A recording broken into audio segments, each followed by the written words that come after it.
Hello everyone, it's Sandra here. It's just 4 days since I did the deep dive into Gilligan. I thought I would show you how we open Gilligan up every day to get some ventilation, and just we'll take a look and see if we can see what's going on. Now, the new thing that I've added since the 19th is Gaetano from Northeast Worms sent me some of his beautiful worm chow. So we haven't started regularly feeding it to the worms yet, but when we opened the box there was a little bit loose on the bag, and so we came out here and we sprinkled it under Gilligan's burlap blanket. So let's take a look at that, and I'll just show you. We have this bungee on the bin, which of course is just in case there is a gust of wind or something like that. And so you can see I'm pulled up parallel here on my mobility scooter. I guess I need to back up a bit. There we go. And I just clip the bungee under here. There we go. So that means it's there for when I close up the lid at night. And then what I do, and I just want to demonstrate that this sandbox is so well suited to be a worm bin. We do have holes in the lid here, but you see the fall sun is on Gilligan, and like I said, it's quite warm. So we do want to open this up to give it some ventilation. So what I do is, the lid is quite manageable. I lift it up. There's a bit of condensation on the lid, and then I do this. Sometimes it takes me 2 tries. I flip it up. There. The lid is now against the house. So we put the worm chow in this area, so let's just take a look and see if we can see whether it is gone. I can see tiny little bits of white powder, but we put more worm chow than that. But right here, I can see a tiny little bits. And worms. And there's one of Gilligan's beautiful worms right in the area where we put the worm chow. So I want to use the worm chow in bins that I'm maybe preparing for harvest, because obviously it doesn't add to the dampness, the moisture of the bin. I think it's probably moisture neutral. So that's my primary purpose for getting the worm chow.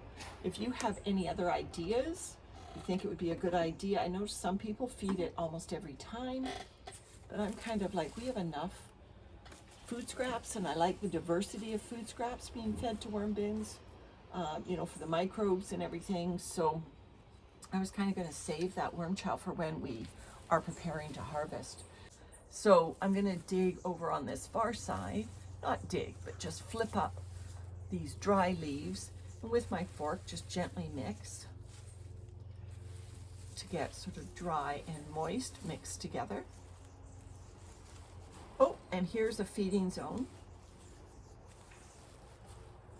Here's a feeding zone. Now, not only do we have lots of compost worms in this area, we also have one of our giant Vancouver Island worms. He's trying to hide from me, but here he is. Here's one of our beautiful Arctiostrotus Vancouverensis worms. I'll just hold still for a moment. I'll put him there. Hopefully you can see him, and I won't put the fork near him. Now we know we have more of these Vancouverensis. In fact, here's another one. Here's a smaller one. We know we have a few of them, and I'll tell you, their cocoons are massive.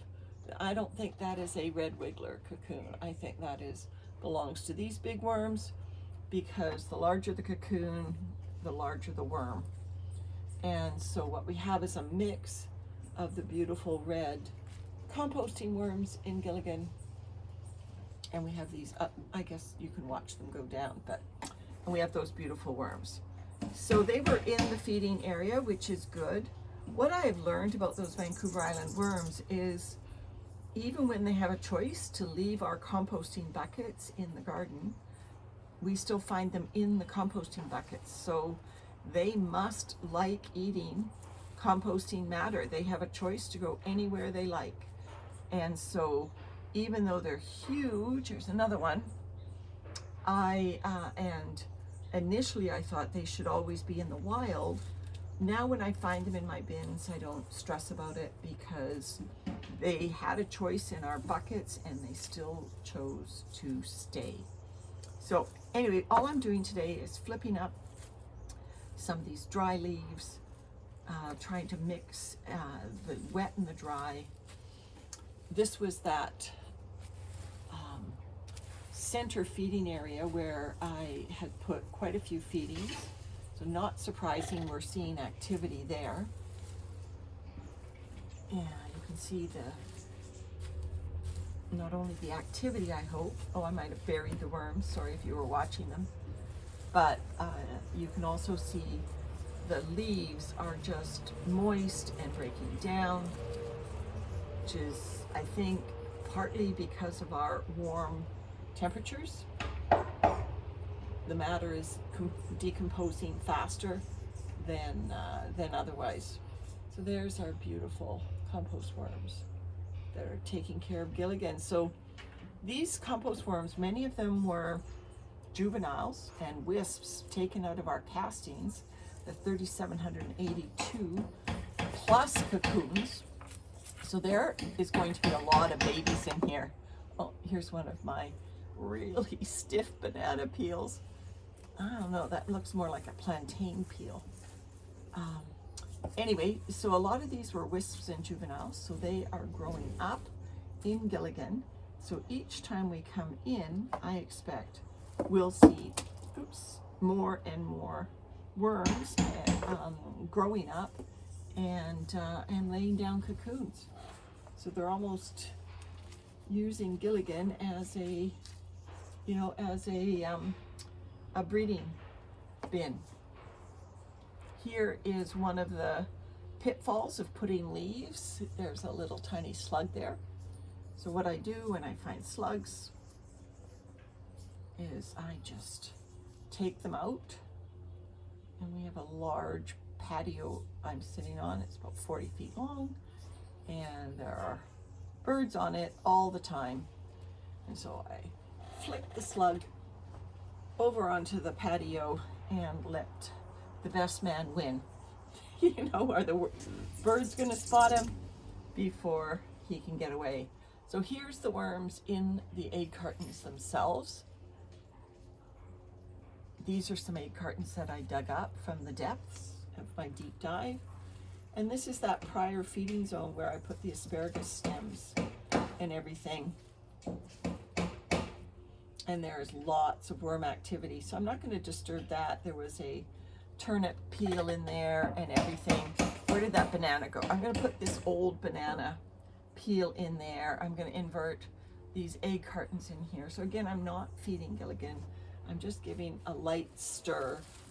The material is going down a lot. With the next feeding, I'm going to be adding a lot of shredded leaves. We are expected to get our first rain in about 5 months, in 2 days. So we will be collecting some dried leaves and before that rain comes, and I want to give them to Gilligan. So here's some lovely yummy wet leaves that have been living on the depths of Gilligan. Hopefully you can see the worms moving throughout this leaf material. They're hard to spot because the leaves are sort of a rusty red, and so are the worms.